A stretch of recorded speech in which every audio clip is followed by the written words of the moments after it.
Hi, I'm Jim with Pour the Juice, and in this video, we have Knob Creek 12. If you've watched any of my videos where I've talked about Knob Creek 12, you'll know it's one of my favorite bottles on the market, one of my favorite, shelf-stable bottles. I think it's one of the best values in bourbon. Definitely, in my mind, the best value in probably all of Jim Beam.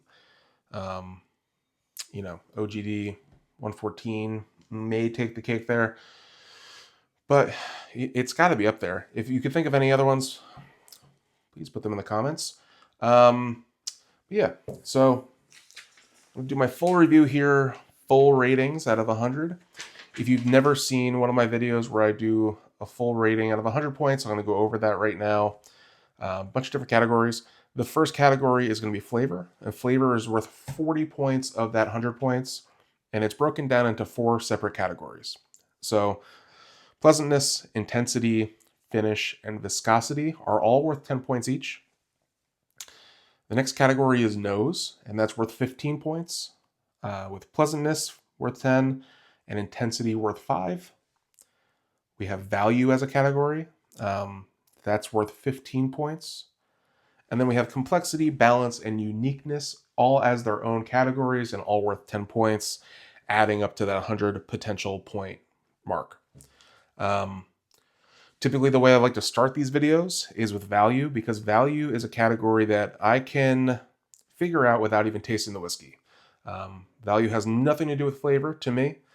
It goes by what I know about the bottle, how much it costs.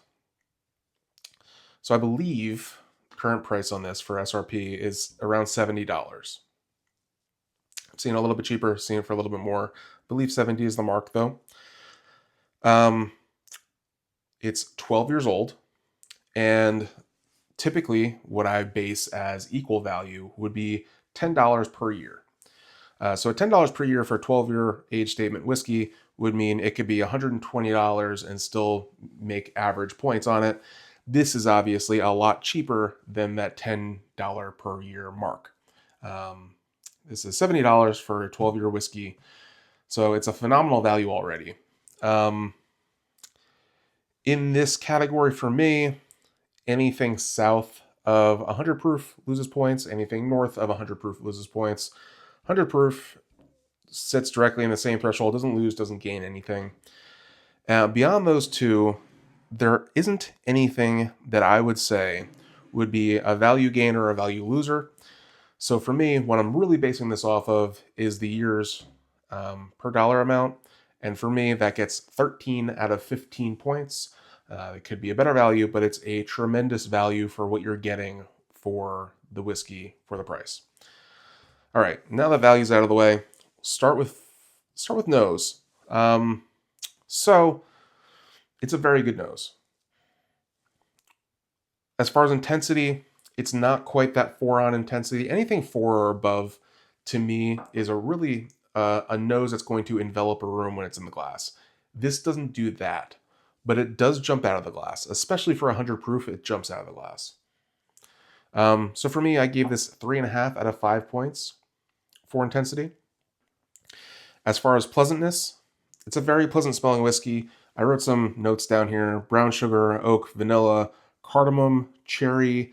It smells great. Honestly, some could argue that it smells better than it tastes, and I think it tastes great too, but I'll get to that. For nose pleasantness, I'm giving it 8 points. So total, out of 15 points, it's getting 11.5 on the nose.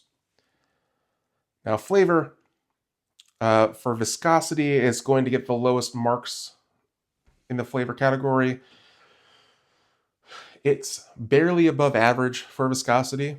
I gave it a 7.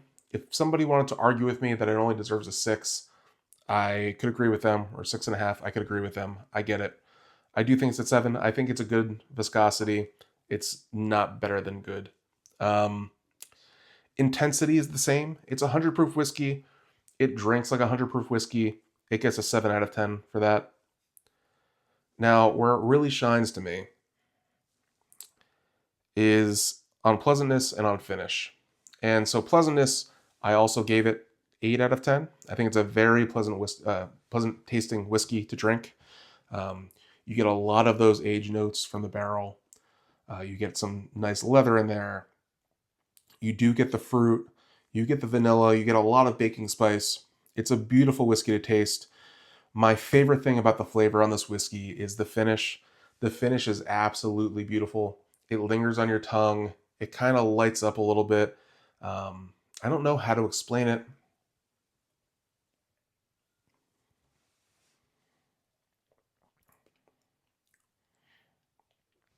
Other than saying, and this is going to be very apropos for the moment, the finish reminds me of the holidays. It almost has this nostalgic, kind of beautiful, I don't know, I'm getting a little bit into the weeds here a little bit. And maybe it's the cardamom that just hangs around. Maybe that's why it's reminding me of the holidays. But it makes me reminisce on good times. I don't know how to explain why it's making me do that or the flavor I'm getting, but it is what it is. So that gets 8 out of 10 points too. I probably could go higher on that. If somebody was saying 9 points, I would probably go up to that. But yeah, so flavor is getting 30 out of 40 points here. And that leads us to complexity, balance, and uniqueness. I'll go with uniqueness first. It's a fairly unique whiskey. It's a 12-year age-stated whiskey that is shelf-stable in most places. I don't know how many other whiskeys are like that. I don't know how many other whiskeys are a 12-year whiskey for under $100. But let's just say, leave value out of it, you leave price out of it. It's a 12-year age-stated whiskey that is stable on shelves. And for that, it's extremely unique. So I gave it an 8 out of 10. It's an extremely complex whiskey. There's notes of fruit in here. I mean, let me start by saying some of my favorite Jim Beam whiskeys are Jim Beam whiskeys that also have fruit notes.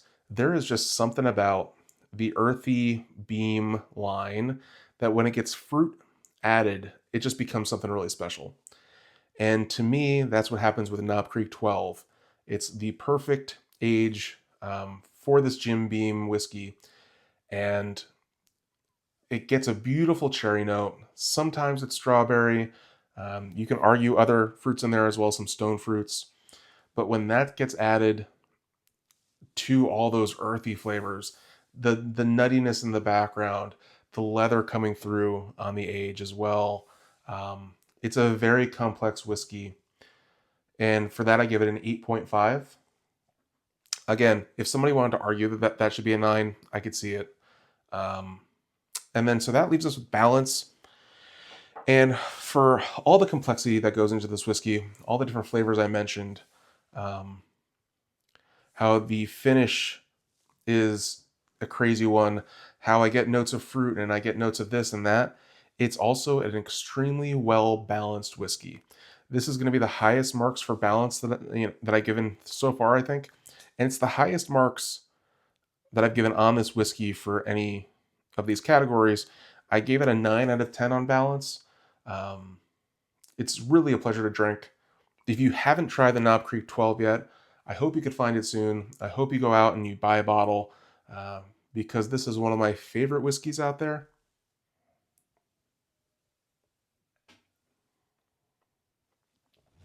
I just wish that I could get it for cask strength.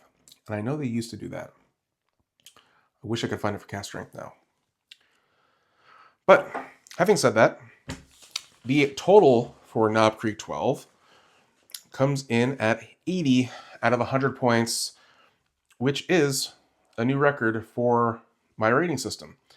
So now Knob Creek 12 sits in the number 1 spot, ahead of Barrel 37 and ahead of every other bottle that I've reviewed so far. 80 marks are where I typically say, or would typically say if I've reached there before, to buy one and to back it up. And just so you're aware, I do have a backup at all times of Knob Creek 12. It's a beautiful whiskey. And it deserves the first 80 mark that I've given out so far. So I hope you enjoyed the video. If you have enjoyed, please like, please subscribe.